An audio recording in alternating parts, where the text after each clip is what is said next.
Good afternoon class. Good afternoon. Geography करा रहे थे। जियोग्राफी में इससे पहले वाले लेक्चर में जियोग्राफी में बताया था, वो चंद्रमा की उत्पत्ति बताई थी। अर्थ से खुरच के निकल गया था एक पार्ट, और वही क्या बन गया था, चारों तरफ घूमने लगा था, बन गया था चंद्रमा, उसको कहते हैं। और ये सब बता दिए थे, सन के पिता और ये अर्थ के पिता और ये पृथ्वी का बेटा, ये सब बता दिए थे। अब बताओ, पृथ्वी के पिता, पृथ्वी के पिता कौन होंगे? सन होगा। और बताओ, पृथ्वी का बेटा चंद्रमा। पृथ्वी से सन की दूरी अप्रॉक्स 15 करोड़ किलोमीटर, ठीक है। और इसकी पृथ्वी से चंद्रमा की दूरी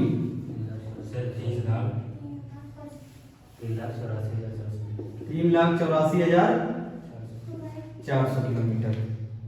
और लाइट की स्पीड कितनी होती है? 3 लाख किलोमीटर पर सेकेंड।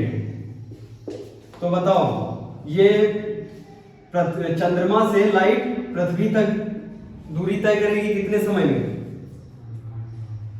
1.5 सेकेंड में। ये सब बता दिए थे, क्लियर। अब हम आगे स्टार्ट कर रहे हैं। चंद्रमा तक बताए थे। अब चंद्रमा, ये जो सन है, सन के चारों तरफ कौन घूमता है? सन का बेटा पृथ्वी, इलिप्टिकल शेप में। उसी प्रकार पृथ्वी का बेटा कौन है? चंद्रमा। ये भी किस प्रकार घूमेगा? इलिप्टिकल शेप में। ये हो गई पृथ्वी। पृथ्वी के चारों तरफ कौन घूम रहा है? पृथ्वी के चारों तरफ इलिप्टिकल शेप में कौन घूमता है? चंद्रमा। और जब इलिप्टिकल शेप में घूमेगा मतलब गोला ऐसे गोल घूमता, तो बराबर से घूमता, मतलब उसमें फिर बिल्कुल बराबर होता, ना कभी पास आता पृथ्वी के, ना कभी दूर जाता, एकदम बराबर शेप में घूमता। लेकिन इलिप्टिकल शेप है तो पृथ्वी के कभी पास आ जाएगा चंद्रमा और कभी दूर चला जाएगा। अगर दूर गया, देखो यहां पे दूरी है चंद्रमा की दूरी है, तो इसको कहते हैं उपभू। उपभू नहीं, अपभू। अपभू, अप मतलब ऊपर होता है। अगर ये पृथ्वी है, पृथ्वी के चारों तरफ कौन घूमता है? चंद्रमा घूमता है। पृथ्वी के चारों तरफ चंद्रमा घूमता है। और वो किस शेप में घूमता है? इलिप्टिकल, अर्धवृत्ताकार शेप में घूमता है। अर्धवृत्ताकार ऐसे होता है ये। तो इसमें बताओ, कभी पास आ जाएगा और कभी दूर चला जाएगा, बीच में अर्थ है, ऐसे इस साइड में अर्थ है। अगर देखो यहां पे पास है चंद्रमा, पास है तो ये उपभू कहते हैं इसको, और अगर दूर है तो इसको कहते हैं अपभू। अपभू कंडीशन में क्या होगा? चंद्रमा पृथ्वी से दूरी पे होगा, और उपभू में क्या होगा? पास होगा। क्लियर है? नोट डाउन करो। और उपभू को मतलब इंग्लिश में कहते हैं पेरिजी, और अपभू को एपोजी कहते हैं। पेरिजी, एपोजी।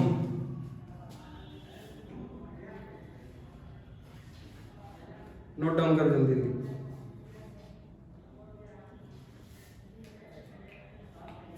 अब हेडिंग डालो, चंद्र ग्रहण।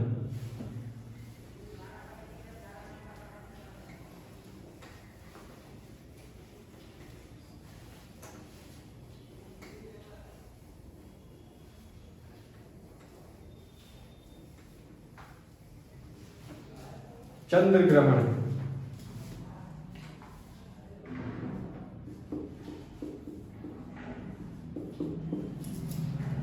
चंद्र ग्रहण में जब पृथ्वी चंद्रमा के सामने आ जाए, जब पृथ्वी चंद्रमा के सामने आ जाए। देखो हम बताए थे, ये सन जो है, ये हो गया सन, और ये हो गई पृथ्वी, ये हो गया चंद्रमा। देखना, चंद्रमा के पिताजी अर्थ, अर्थ के पिताजी सन। आ रहा समझ में? एकदम क्लियर। अब ये जो इनका बेटा है और ये जो पिताजी, ये दोनों लोग क्या खेल रहे हैं? एक खेल खेल रहे हैं। एक खेल नहीं होता है जो छोटे बच्चों से खेला जाता है, तो क्या कहते हैं उसको? छुपम छुपाई। ऐसे करके कौन खेल रहा है? इनके पिताजी अर्थ और चंद्रमा। टार्च से जो रोशनी का काम कर रहा है, ये जो खेल खेल रहे हैं, ये उजाला नहीं है। उस टाइम पे जहाँ ये खेल खेल रहे हैं वहां पे बहुत अंधेरा है। जहां पे ये दोनों लोग खेल खेल रहे हैं वहां पे अंधेरा है। तो बताओ, अंधेरे में जो अंधेरा है तो उसमें खेल पाएंगे? नहीं खेल पाएंगे। तो इनके जो बाबा जी हैं, इनके पिताजी, ये क्या जलाएंगे? टॉर्च। यही जो टॉर्च ये जलाते हैं इसको कहते हैं सनलाइट। सनलाइट कहते हैं। अगर पिताजी सनलाइट के सामने आ गए, समझना, अगर पिताजी अर्थ, चंद्रमा के पिताजी अर्थ सामने आ गए लाइट के, ये दोनों लोग खेल खेल रहे हैं। और अगर पिताजी सामने आ गए लाइट के, सन की लाइट के सामने पिताजी आ गए, तो ये होगा चंद्र ग्रहण। चंद्र ग्रहण मतलब ये चंद्रमा पे ग्रहण लग गया। चंद्रमा को जब पूरी लाइट ना मिले तो वो चंद्र ग्रहण है। जब चंद्रमा को बाबा जी जो टॉर्च जला रहे हैं, उस टॉर्च की रोशनी किसको नहीं मिल रही है? चंद्रमा को। चंद्रमा को अगर रोशनी ना मिले तो वो चंद्र ग्रहण है। और अगर पृथ्वी को रोशनी ना मिले, अभी इनका बेटा इनके सामने आ जाएगा, तो वो क्या होगा? सूर्य ग्रहण। समझ में आ रहा है? इसको कहते हैं चंद्र ग्रहण। चंद्र ग्रहण क्या होगा? जब पृथ्वी टॉर्च के सामने आ जाए, जब पृथ्वी सनलाइट के सामने आ जाए, जब पृथ्वी सन के सामने आ जाए। तीनों बातें एक साथ है नहीं। ये जो टॉर्च जला रहे हैं कौन? बाबा। बाबा कौन है? चंद्रमा के सन। ये जो टॉर्च जला रहे हैं इसको कहते हैं सनलाइट। ये रोशनी जला रहे हैं ताकि ये दोनों लोग खेल खेल सके। और खेल खेल में पिताजी आ गए सामने। कौन? अर्थ आ गए, चंद्रमा के पिताजी सामने आ गए। अब बताओ, अगर टॉर्च कोई जला रहा है, पीछे से कोई टॉर्च जला रहा है, हम सामने आ जाए, तो बताओ हमारे आगे वाले को रोशनी दिखाई पड़ेगी? नहीं दिखाई पड़ेगी। लेकिन टॉर्च का फोकस बहुत बड़ा हो, बहुत बड़े फोकस की है। सनलाइट की जो सनलाइट की, ये सन की जो टॉर्च है, ये जो सन टॉर्च जला रहा है, ये फोकस वाली लाइट होगी कि ऐसे ये छोटी वाली टॉर्च होगी? फोकस वाली लाइट है, बहुत फोकस वाली। तो बताओ ऐसे हमारे साइड से निकलेगी? नहीं निकलेगी। इसीलिए ये साइड से कुछ रोशनी जाएगी चंद्रमा पे, हल्की फुल्की, लेकिन पूरी रोशनी नहीं पहुंचेगी। अगर पूरी रोशनी नहीं पहुंची और उसको अंधेरा दिखाई पड़ा, किसको? चंद्रमा को। चंद्रमा को लगा हमारे पिताजी हमारे सामने लाइट रोक लिए, हमारे पिताजी सामने लाइट रोक लिए, हमको अंधेरा लग रहा है, तो क्या कहेगा? कहेगा हमारे ऊपर, उसका नाम क्या है? चंद्र। कहेगा हमारे ऊपर ग्रहण लग गया। मतलब क्या हो गया? चंद्र ग्रहण। चंद्र ग्रहण समझ में आया? अब सुनते नहीं हो? चंद्र ग्रहण है, सूर्य ग्रहण है। अब अगर ये खेल खेल में चंद्रमा पहुंच गया इस साइड में, चंद्रमा पहुंच गया इस साइड में और पृथ्वी पहुंच गई इस साइड में, तो बताओ अब भी तो अब टॉर्च किसके साथ नहीं लगेगी? रोशनी किसको नहीं मिलेगी?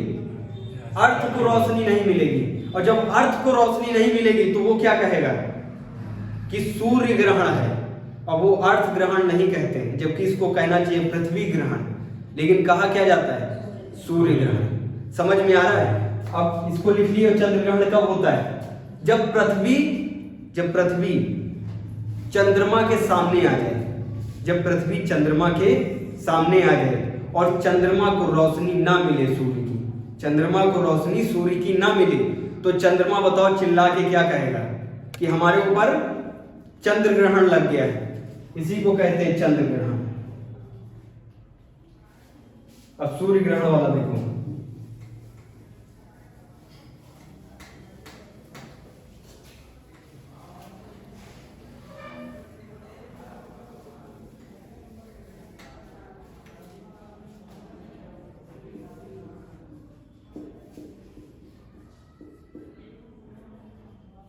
सूर्य ग्रहण, सूर्य ग्रहण में देखना अरे ये जो बाबा हैं, बाबा चंद्रमा के बाबा मतलब सन। सन नहीं खेल खेल रहा है, सन न इधर जाएगा न उधर जाएगा। सन का बाबा का काम क्या है? बुढ़ौती में वो क्या खेलेंगे? बुढ़ौती में खेल खेलेंगे क्या? हड्डी हड्डी टूट जाएंगे उनकी, तो वो खेल नहीं खेलेंगे। और ये सिर्फ ऐसे, ये सन, इनका काम क्या है? टॉर्च दिखाना। अब बताओ टॉर्च जो दिखाएंगे उसी को क्या बोलते हैं? सनलाइट। इस बार खेल खेल में पृथ्वी, उस बार पृथ्वी सामने आई थी, इस बार चंद्रमा आ जाएगा सामने।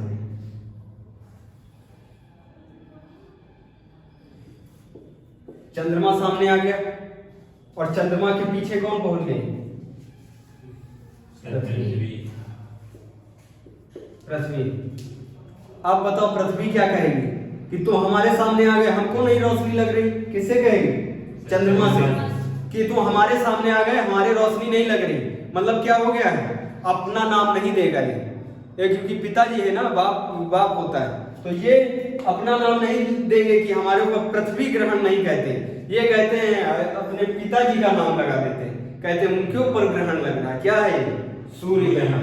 अब देखो, जब सन के सामने कौन आ जाए? चंद्रमा, और पृथ्वी को रोशनी पर्याप्त पूरी रोशनी ना मिले, तो उसको क्या कहते हैं? सूर्य ग्रहण। ये डायग्राम बना, समझ में आ गया? चंद्र ग्रहण, सूर्य ग्रहण। अब लिखो पृथ्वी का उद्भव, ओरिजिन ऑफ अर्थ। पृथ्वी कैसे बनी?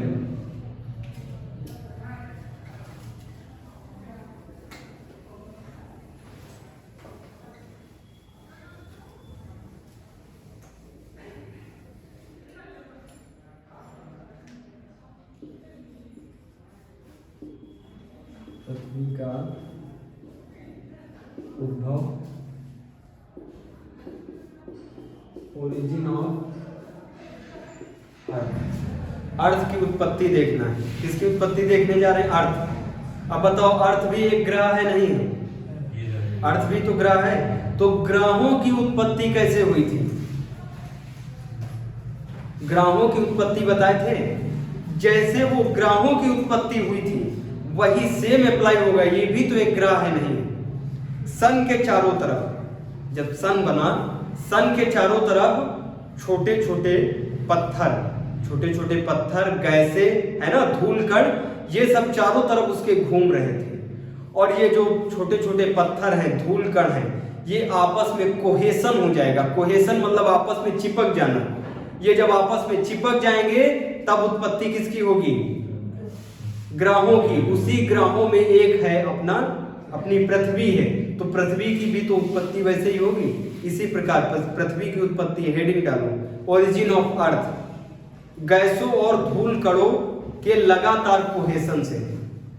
गैसों और धूल कणों के लगातार कोहेशन से ग्रहों का निर्माण हुआ, जिसमें एक पृथ्वी भी है। जिस समय पृथ्वी का उदय हुआ, जिस समय पृथ्वी बनी, उस समय पृथ्वी बहुत गर्म थी।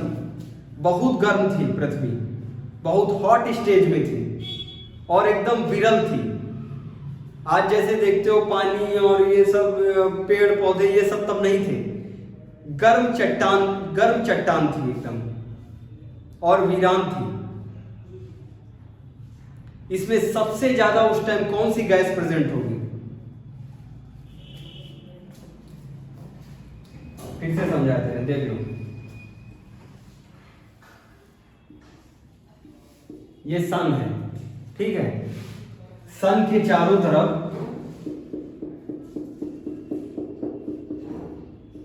ये क्या है? गैस है, और गैस है प्लस धूल कण पत्थर। चारों तरफ किसके घूम रहे हैं? सन के चारों तरफ घूम रहे हैं, ठीक है। बहुत स्पीड में घूम रहे हैं, और बहुत स्पीड में घूम रहे हैं। एक समय ऐसा आएगा ये सब आपस में कोहेशन होगा, इनका आपस में चिपक जाएंगे, और जब आपस में चिपकेंगे तो एक बड़ी संरचना बनेगी, और वो बड़ी संरचना भी इसके चारों तरफ घूमेगी। किस शेप में घूमेगी? एलिप्टिकल शेप में। वही जो बड़ी संरचना है उसके तीसरे नंबर पे, ये देखो तीसरे नंबर पे अर्थ है। यही धूल कण और गैस, यही धूल कण और गैस आपस में इनका कोहेशन हो जाएगा।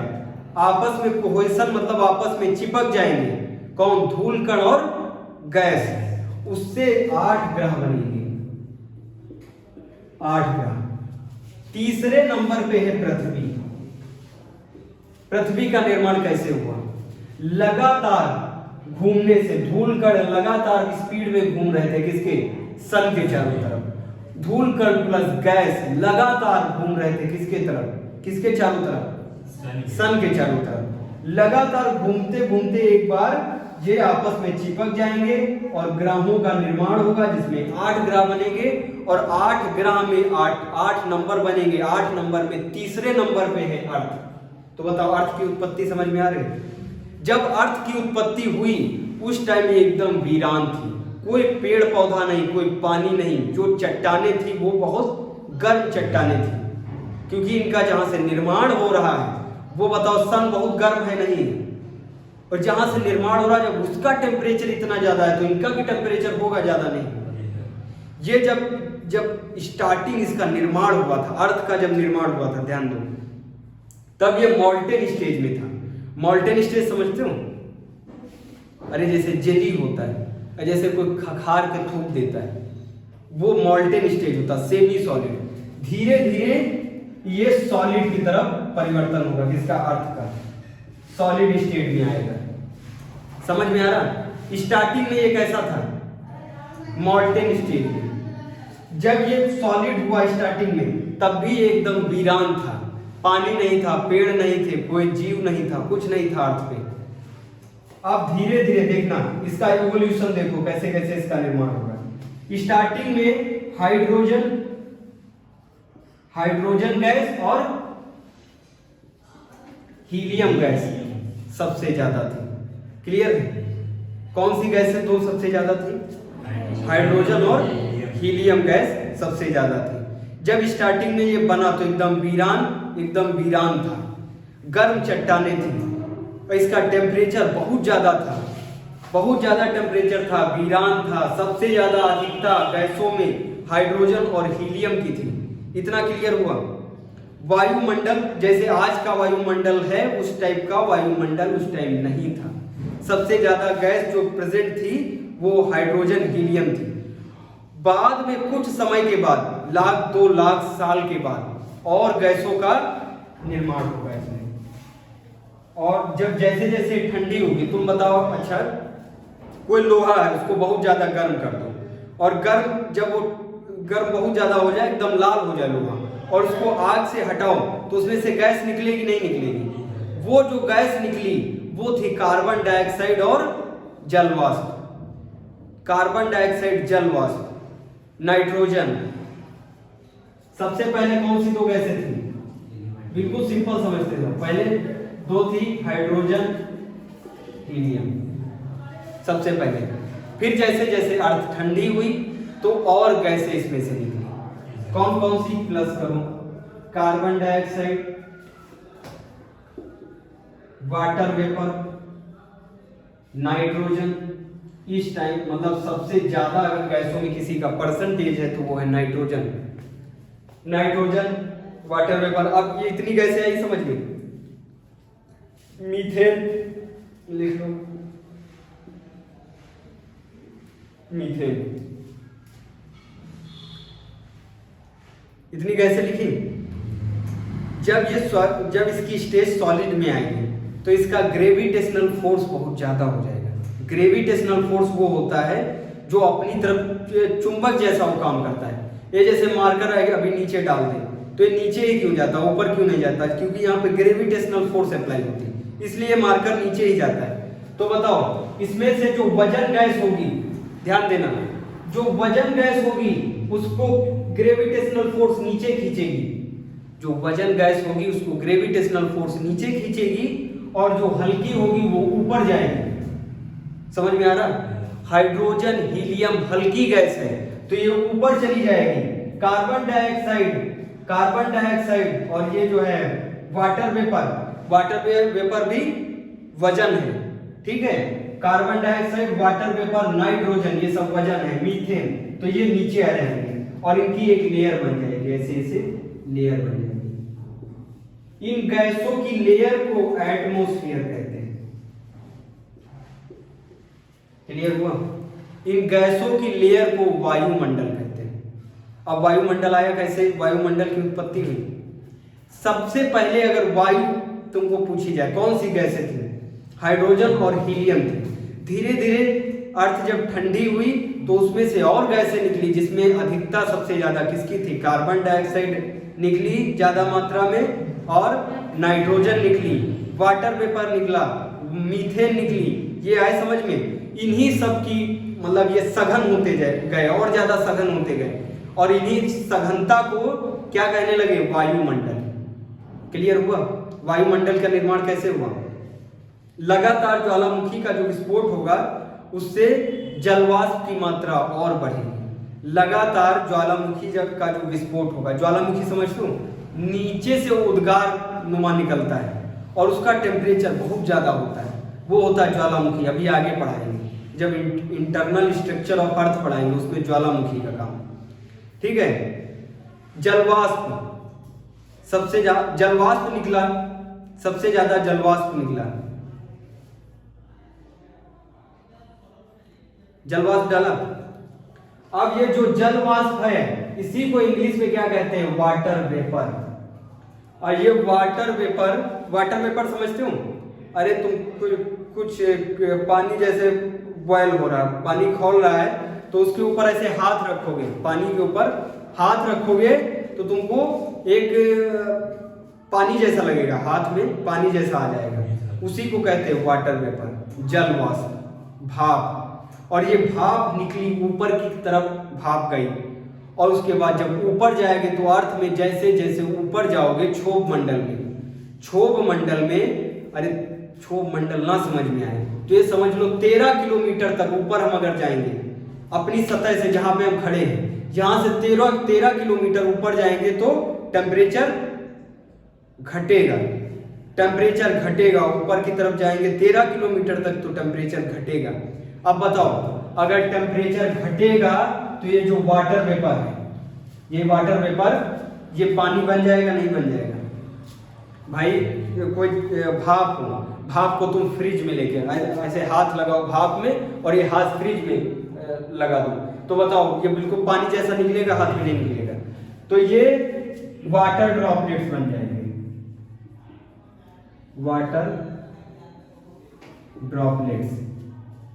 अब बताओ, वाटर वेपर का वेट ज्यादा है या वाटर ड्रॉपलेट्स का ज्यादा है? वाटर ड्रॉपलेट्स का। वाटर वेपर का वेट ज्यादा है या वाटर ड्रॉपलेट्स का? वाटर ड्रॉपलेट्स का। अब बताओ, नीचे तो अर्थ में ग्रेविटेशनल फोर्स खींच रही है। ग्रेविटेशनल फोर्स कहता है जो चीजें वजन है उन सबको हम तुरंत घसीट लेंगे। अब बताओ, वाटर ड्रॉपलेट्स है वजन नहीं है, तो इसको घसीट लेगा नहीं घसीट लेगा? और जब इसको घसीटेगा तो बहुत बड़ी मात्रा में वाटर ड्रॉपलेट्स बनेंगे। ये सब जब गिर जाएंगे तो यही बन जाएंगे समुद्र का निर्माण हो जाएगा। समुद्र का निर्माण इन द सेंस, मतलब जहां जहां पे गड्ढे हैं, जहां जहां पे बहुत बड़े बड़े गड्ढे हैं, वहां पे अगर तुम पानी भर दो, जहां पे बहुत बड़ा गड्ढा है वहां पे अगर तुम पानी भर दो तो उसको कहोगे समुद्र। और उससे छोटा गड्ढा है वहां पे पानी भर दो तो उसको क्या कहोगे? रिवर नदी। और उससे छोटा गड्ढा है अगर तुम पानी भर दोगे उसको क्या कहोगे? पॉन्ड, तालाब। अब बताओ, बहुत बड़ा गड्ढा कब बना था? जब चंद्रमा बना था, जब एस्टेरॉइड, उल्का पिंड अर्थ पे आके बहुत तेज अर्थ पे लड़ा और कुछ इसका भाग खुरच के बाहर निकल गया, और वो जो भाग खुरच के बाहर निकल गया है वही बना चंद्रमा। जो भाग खुरच के बाहर निकल गया वो बना चंद्रमा। और जब खुरच के बाहर निकल गया तो जहां से खुरच के गया है वहां पे गड्ढा हो जाएगा नहीं गड्ढा हो जाएगा? वहां पे बहुत बड़ा गड्ढा हो गया, और उस गड्ढे में ये वाटर ड्रॉपलेट्स गिर जाएंगे तो बताओ वो गड्ढा क्या बन जाएगा? और यही बना सबसे बड़ा अर्थ का समुद्र, पृथ्वी का सबसे बड़ा समुद्र प्रशांत महासागर। यही बना प्रशांत महासागर। समझ में आया प्रशांत महासागर कैसे बना? क्लियर है? कोई दिक्कत? ये जो वाटर ड्रॉपलेट्स गिर रहे हैं ये वर्षा के रूप में गिरेंगे, समझ रहे हो? वर्षा के रूप में गिरेंगे और ये जब जहां पे इकट्ठा हो जाएंगे एक बड़े गड्ढे में इकट्ठा हो जाएंगे तो उसी को क्या बोलेंगे? समुद्र। समुद्र मतलब महासागर। और उसी सबसे बड़ा महासागर कौन सा है? प्रशांत महासागर। इंग्लिश में कहते हैं पैसिफिक ओशियन। क्लियर हुआ? ठीक है। अब इसी सागर में देखो यार कनेक्टिविटी से पढ़ोगे तो पढ़ाई तुमको हार्ड नहीं लगेगी।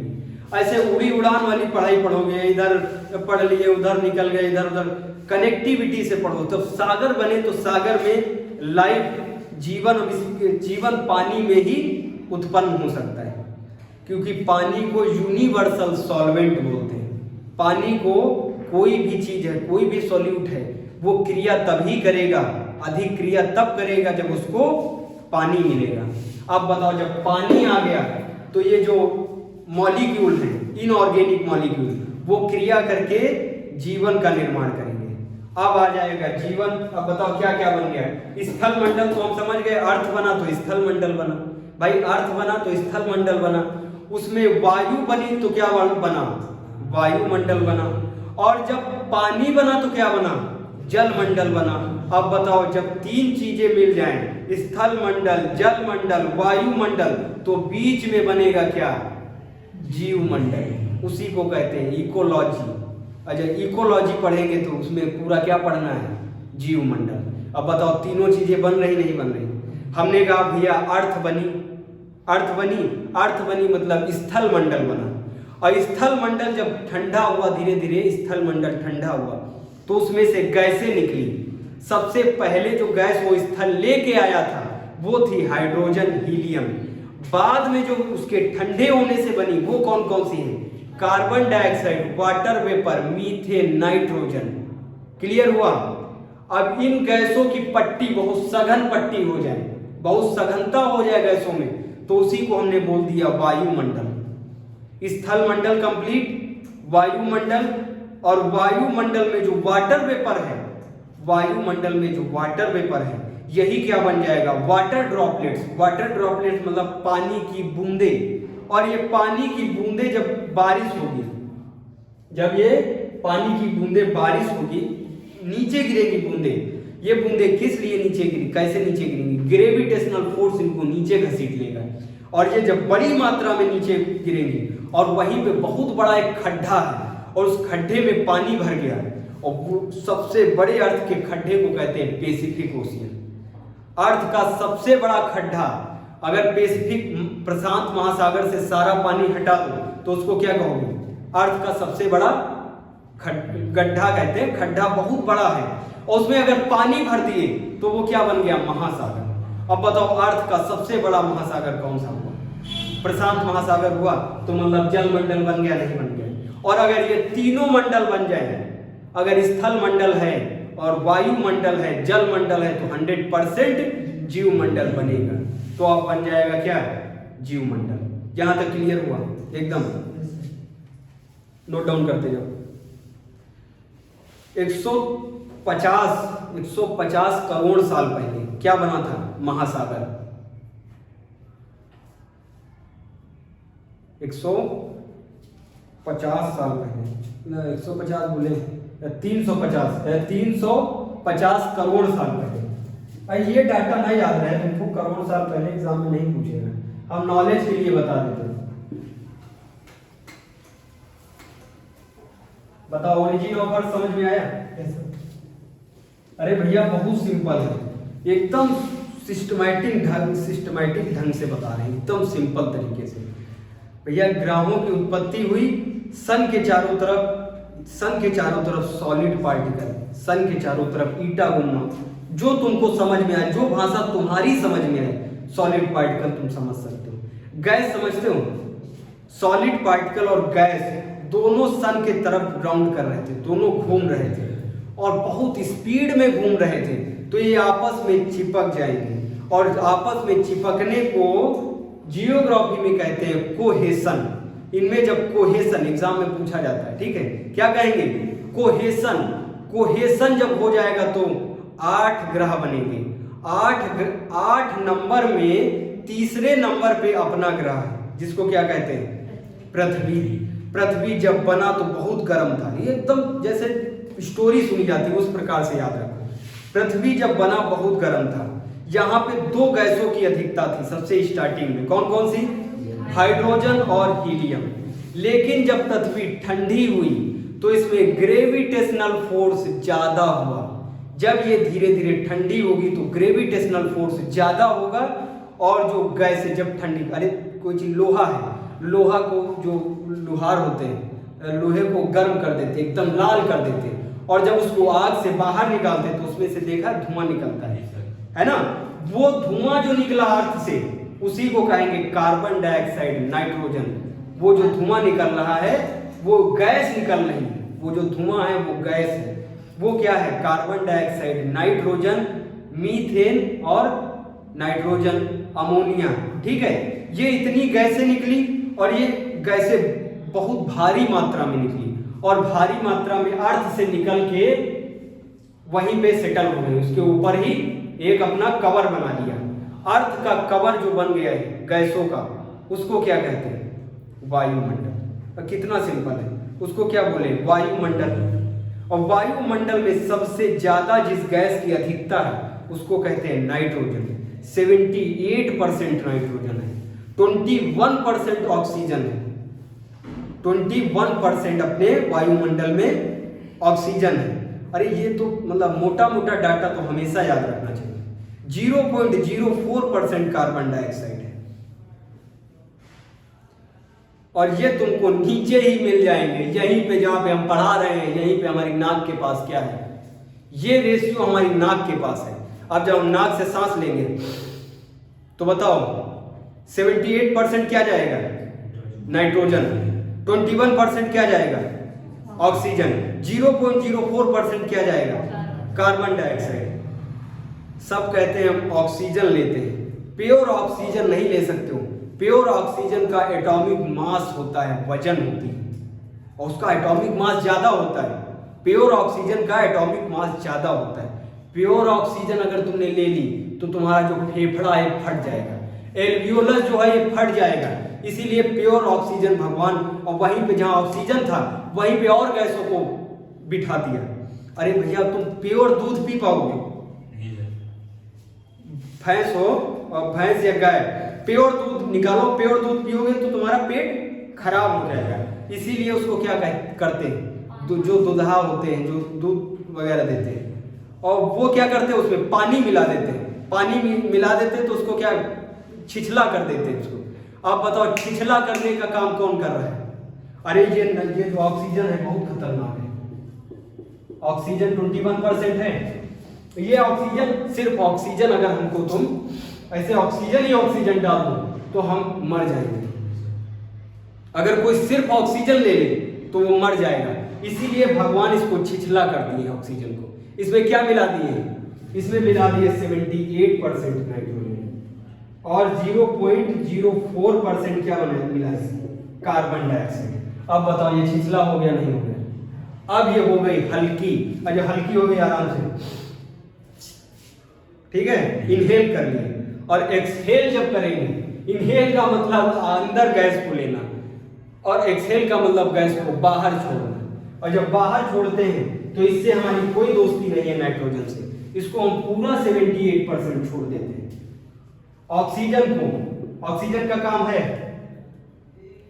ऑक्सीजन का काम है इसको 4% हम यूज में रखेंगे और 17% बाहर कर देंगे, ठीक है।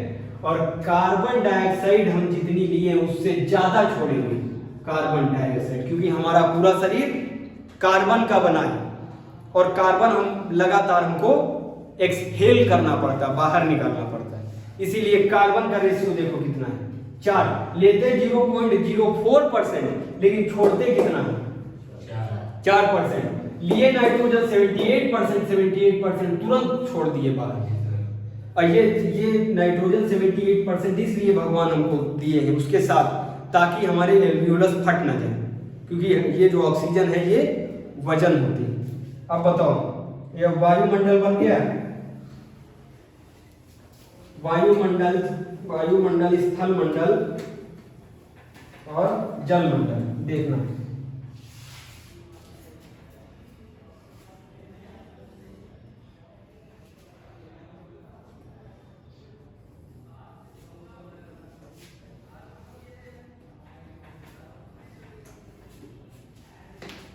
ये जो बना है ऊपर वाला, ये है स्थल मंडल,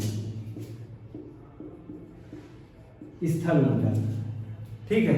और ये क्या है, जल मंडल, और ये है वायुमंडल। क्लियर हो रहा? और इसी के बीच में बनेगा, इसी के बीच में बनेगा जीव मंडल।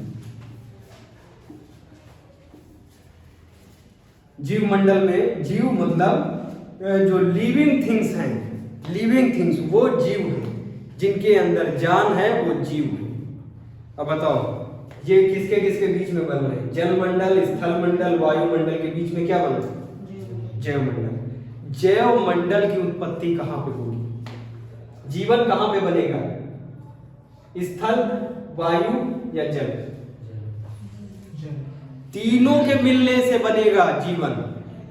बाबू सोचो, और पानी के नीचे भी तो स्थल है नहीं? पानी के नीचे स्थल है, स्थल हटा दो तो क्या पानी रुक पाएगा? अब बताओ, जल मंडल तो तुम्हारी बात ठीक है जो तुमने कहा, लेकिन गैस भी तो चाहिए क्रिया करने के लिए, ठीक है। अब ये मान लो समुद्र है, ये समुद्र है, और ये जो समुद्र की सतह है ये देखो, ये है स्थल मंडल, ये भी तो स्थल है, और जो ऊपर गैस प्रेजेंट है ये है वायुमंडल। अब ये जो तीनों जब अपना काम करेंगे तो बीच में क्या बनेगा? जीवमंडल। क्लियर हुआ? इन और ये जो ये समुद्र में अभी भी हम लोग यहाँ पढ़ रहे हैं, समुद्र में कोई ना कोई जीवन बनता रहता है, ठीक है।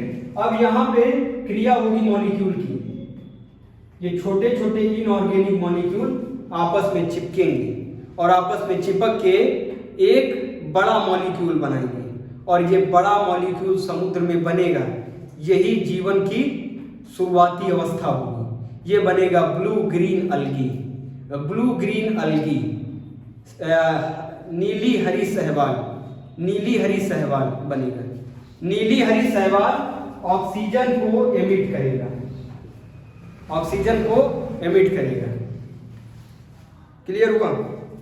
अब इसके आगे कल पढ़ाएंगे, यहीं से पढ़ाएंगे। अभी हम तुमको जो वो बताए थे, वायुमंडल बताए थे, हम जो तुमको वायुमंडल पढ़ाए थे उसकी जो गैसें पढ़ाए थे, ध्यान करो, वहां पे हम कहीं ऑक्सीजन का नाम लिए थे? ऑक्सीजन का नाम नहीं लिए थे। हम वो जो ऑक्सीजन बताए थे वो हम सांस लेने के लिए बताए थे, आज से आज वाली अवस्था में बताए थे। हम वायुमंडल में ये नहीं बताए थे, हम कार्बन डाइऑक्साइड बताए थे। Carbon dioxide, methane, ammonia, nitrogen, ये सब बताए थे, लेकिन ऑक्सीजन नहीं बताए थे। अब जब इसमें आएगी हरी ग्रीन एल्गी, ये एमिट करेगी ऑक्सीजन को, ये तब होगी ऑक्सीजन का निर्माण होगा, और ये इतना एमिट करेगी पूरे अर्थ पे 21% ऑक्सीजन हो जाएगी। क्लियर है? इसके आगे से कल टाइम टेबल में जियोग्राफी, कल यहीं से स्टार्ट करेंगे, ठीक।